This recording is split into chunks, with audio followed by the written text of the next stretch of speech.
My husband posted my body online against my will, and now I'm drowning in humiliation, searching desperately for a way to make it all disappear. Posted by you/brokenhearted temp. Last Friday, I, 34F, spent my evening with Kate, obligatory fake name, a young friend, 24F, from work, as she wanted to discuss something personal with me. I didn't think anything of it since we have a very personal relationship outside of work as well. As soon as I arrived at her place, the tension in the air was thick. She explained that she wanted to discuss a serious matter with me but didn't know how to go about it. I told her to just rip the band-aid off and tell me. She told me that she had found 2 recordings of a woman she believed to be me on a pornographic website. I told her that wouldn't be possible, but she was adamant that I was the woman in the recordings. And she was right. I've never recorded myself naked or having sex with my husband, but there I was in 2 recordings, one 7 minutes long and the other 4 minutes, both filmed in our old bedroom. As I rewatched every second of it, it started to dawn on me that this was my husband's doing. But I pushed that thought deep down because there had to be a reasonable explanation for this. Honestly, I left her place with my mind in complete meltdown. I could barely hear what she was saying, but she followed up with a text saying she had contacted the website about getting the videos taken down and that she would help me through this. She also said she was scouring the internet in case there were more out there. I came home and pretty much ransacked my house looking for evidence, and I found it. My husband had been using hidden spy cameras to record me in my most intimate moments. I then spent hours vomiting, crying, projectile vomiting some more, and begging God to let this be a nightmare. I am a deeply religious and fully veiled Muslim woman, and I have never been with anyone but my husband, yet all this time, he has been sharing my most intimate moments with the world. I don't know what to think or what to do. I can't look at him or speak to him. I've locked myself in our bedroom, pretending I have COVID. All I do is research how others have managed to get things removed, and it seems that when something is on the internet, it really is forever, even if I manage to remove it from this one website. I've been crying nonstop. He truly must be something demonic, as he is now talking about ordering some of my favorite foods to see if I have an appetite since I haven't been eating well. I am so unbelievably hurt. I don't know how to share this with my family or how to ask for help. I am crippled with shame, anger, and pain. Edit. Answering some questions. 1. My husband, soon-to-be ex-husband, and I share the same religion, race, ethnicity, and nationality. 2. My culture does not participate in honor killings, and I'm not afraid of my family harming me or not siding with me. 3. My family would support me in divorcing him, in fact, they would demand that I do. 4. The laws in my country are secular, but in certain circumstances, they allow various religious groups to hold their own courts, which can enforce their rulings, as long as they don't impose on or break secular law or civil liberties. 5. I do plan on taking this to both secular and religious courts, as I want him punished. 6. I bail by choice, and the vast majority of my fellow countrywomen do not bail. 7. I am a niqabi, meaning the only part of me visible to the public is my eyes. When I am with my family or other women/in women-only spaces, I don't bail. 8. Kate and I do not share the same religion or dress alike, yet we are friends, Kel surprise. Update 17 days later. I left him as I said I would. He went to work. The movers arrived, we packed my stuff, and we left. The entire time, I was crying to the point that even the movers were worried for me, but I couldn't stop myself from crying. I went home, sat my parents and siblings down, and explained the situation. My parents were, and still are, confused. They are elderly and fragile. They don't understand the internet. They just keep saying, let's talk to the people, and it will be gone. But my siblings understand. They are angry. They are sad and heartbroken on my behalf. My siblings and brothers-in-law took me home.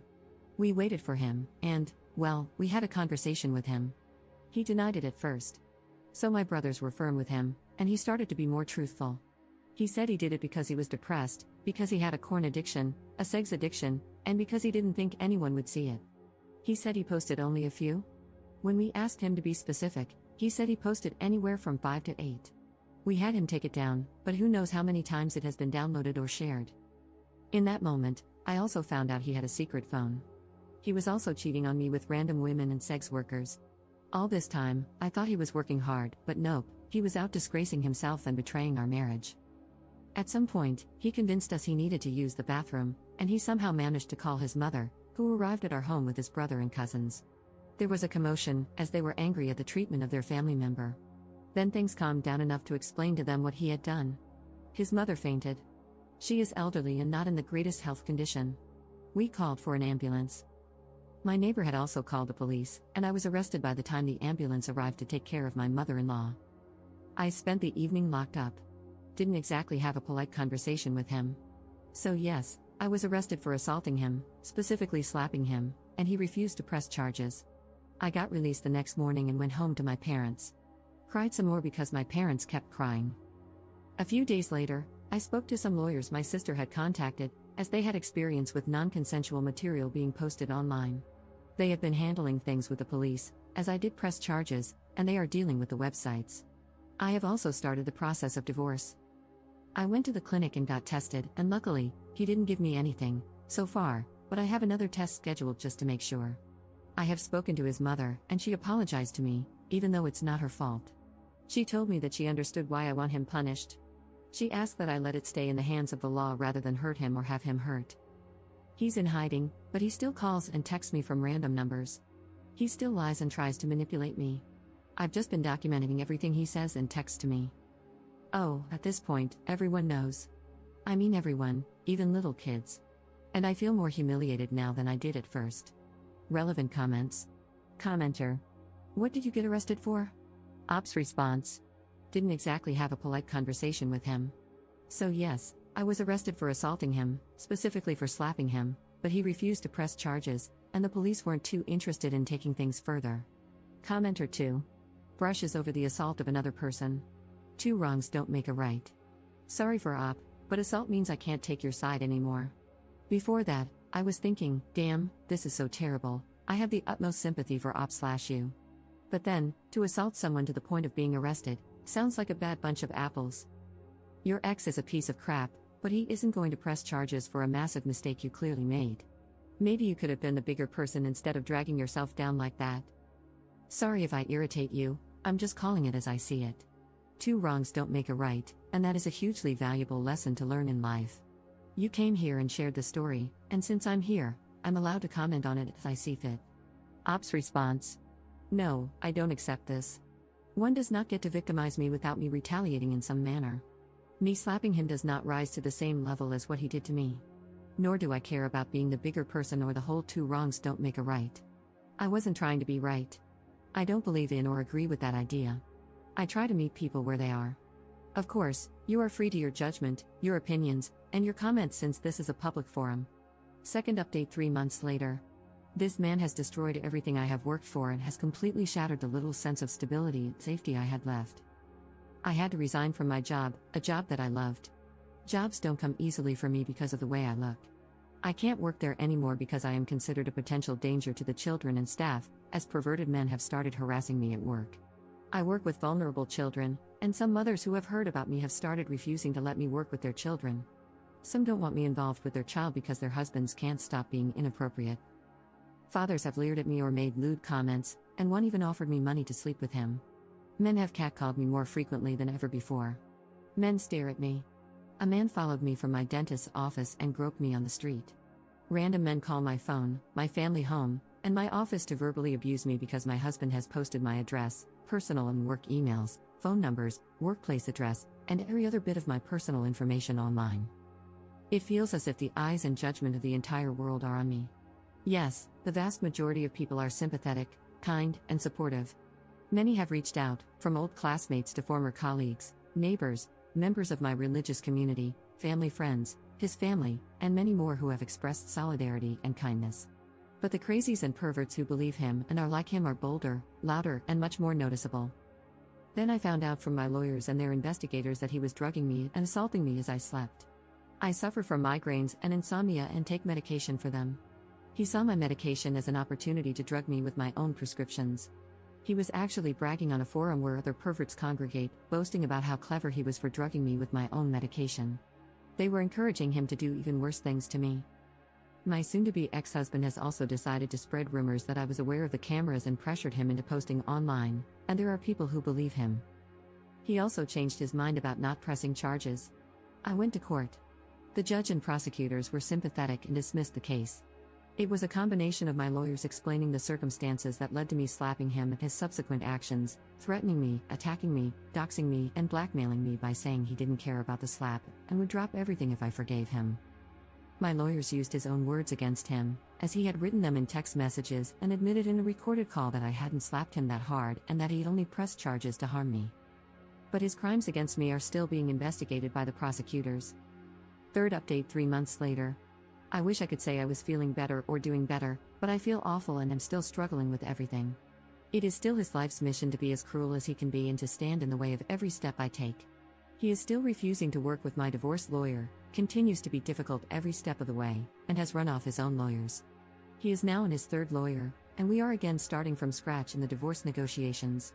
He has been granted an extension by the courts due to his last lawyer dropping him just a few days before our hearing. As for posting non-consensual material, a trial date was scheduled, and he recently asked for an extension.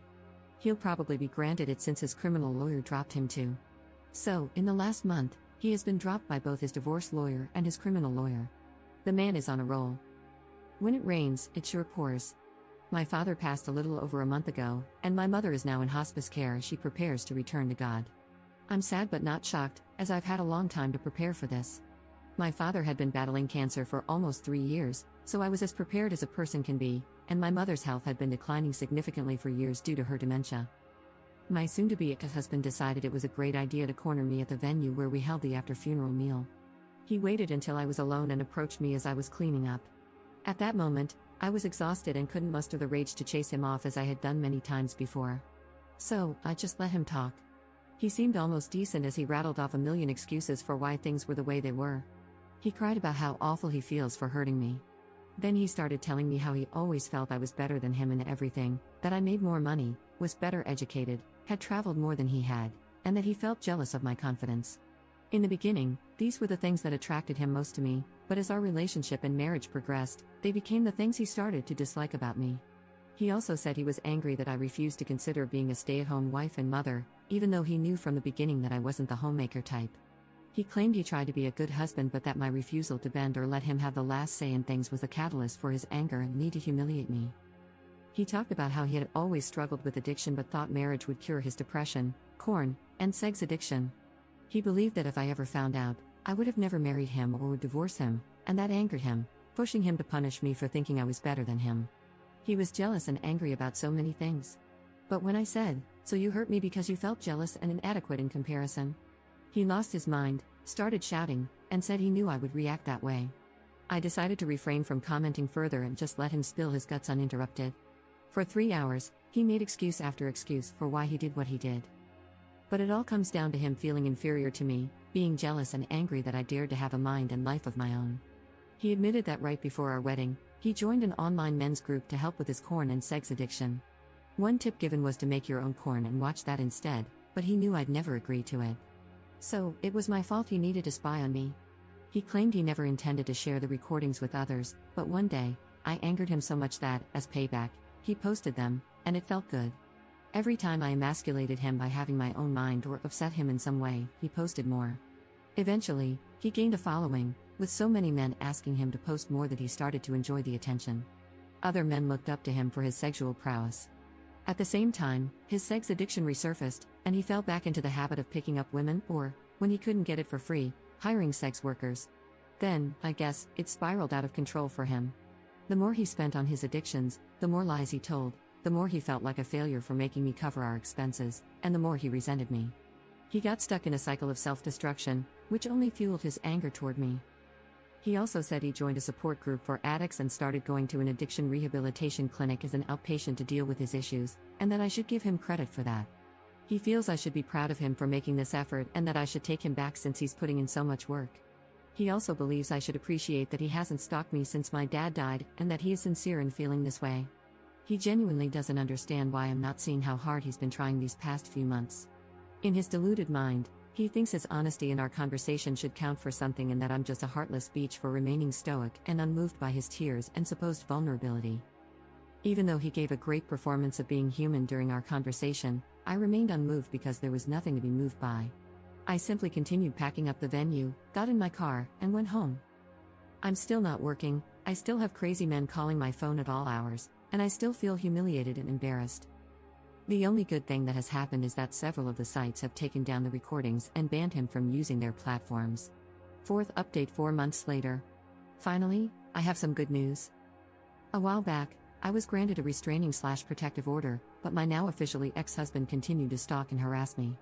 After the umpteenth time of calling the police and going to court, he was finally imprisoned, and he has been in prison for a little over a month. I was also granted my divorce. I initially wanted a quick divorce and was willing to give him everything he asked for, but he kept finding ways to delay it or demanding more and more. Eventually, I just snapped and told my lawyers to do their worst, and they did. My lawyers hated him, and I got everything I wanted and way more. Not to gloat, but it was really satisfying to see him cry. This has been the most peaceful month I've had in a long time. This entire ordeal has taken a serious toll on my mental and physical health. I've lost 12 kilograms, and I've shed a ton of hair due to the stress he caused me. But honestly, seeing him wail in court was the chicken soup my soul needed. I've moved out of my city and now live on the other side of the country. I found a decent enough job, and I am slowly rebuilding my confidence. I'm in therapy, and while I can't say it's working just yet, I know that if I stick with it, it will. The non-consensual material he posted has been removed from the more reputable websites, and my lawyers were able to get me monetary compensation, as these companies didn't want to go to court over it.